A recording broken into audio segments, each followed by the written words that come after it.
God help us. This video series shows our progress on building our 2 new adventure rigs. We're building these ATVs to take us on multi-day, self-supported camping trips. The real unusual thing about these ATVs, they're built for kids. These are mass-produced in China and are cheap as hell. Not engineered or made very well, but cheap as hell. And that's good, because we're on a strict budget to get these in running order to be able to haul us big kids along with all of our camping gear. Episode 1, what we have to work with. Both of them are about 15 years old, the same size, intended for kids like age 10 and up. Let's start with this one. It wasn't running when we first brought it home, but it's in surprisingly good shape. It looks like it's been stored inside most of its life, and it doesn't seem to have very many miles on it. I got it from a friend of mine for 40 bucks. That is an amazingly low price. It has a 110cc engine, single speed, no clutch, a single hydraulic disc brake in the back, and dual mechanical drums in the front. Now, of course, we plan to go through them and inspect everything really good, but so far, they seem to be working great. Unfortunately, the body that it came with is junk. Somebody somewhere along the line took a Sawzall to it and cut big chunks out of it, and it's useless now. I have to do a little fiddling around with the carburetor, but this one runs really good now. To get it to this point, I had to put on a new carburetor, a starter, a new battery, a complete new wiring harness, including the stator, the coil, the voltage regulator, everything, and a few odds and ends.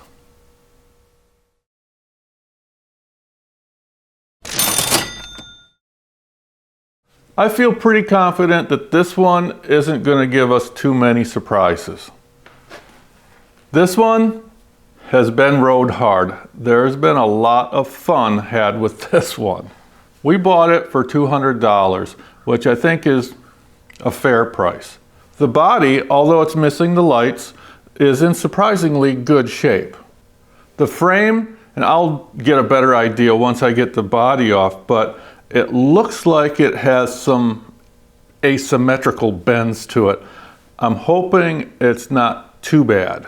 Like I said before, some lucky kid had a lot of fun with this thing.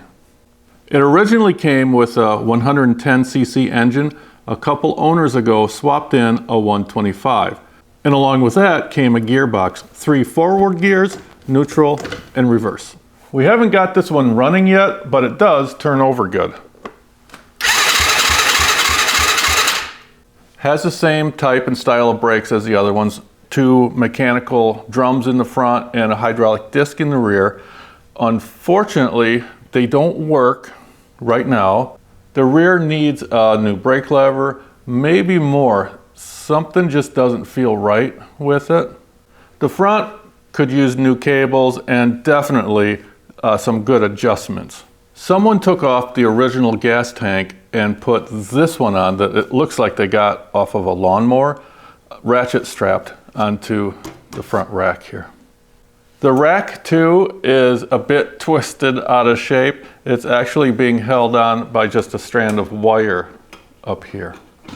The rear rack also is it's broken in a few spots, but a little bit of welding and a little bit of bending, and it'll be good to go. This too is going to need a complete new wiring harness. This is pretty jacked up. And for some reason, they moved the battery out of its original location and just zip tied it onto the back here.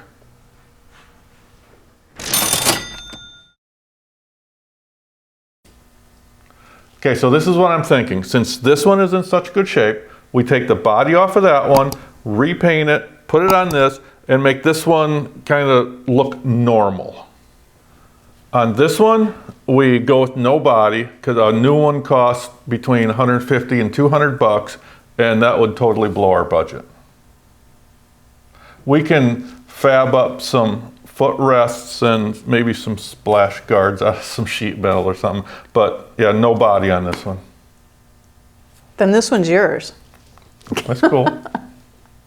That one will be kind of our rat rod, Mad Max looking thing, because basically all we can afford to do on this one is get it running, because anything else is not in the budget. It's not going to be pretty. We'll move the gas tank down where it should be. I'm not sure how we're going to secure it yet. It's got to be better than the ratchet strap holding it on now. Maybe we can reuse that ratchet strap down here. The shifter is in a really awkward place for an adult, so we'll move it forward and up and maybe like a little skull shifter knob on it. With red. Yeah, with glowing red eyes. Only if it's in the budget. A snorkel, bring the breather out the side and up here by the handlebars, maybe make it out of PVC. I don't know about that. I think that'd be cool. We'll talk about it. What do you think about that idea? The handlebars are a little too low. I can make a spacer to put down here to raise them up, kind of way up here, like ape hangers, like a chopper. As long as you're driving it. The lights that are on the trashed body that was on here will work in this body, and we have enough stuff. I'm not a big fan of these lights here.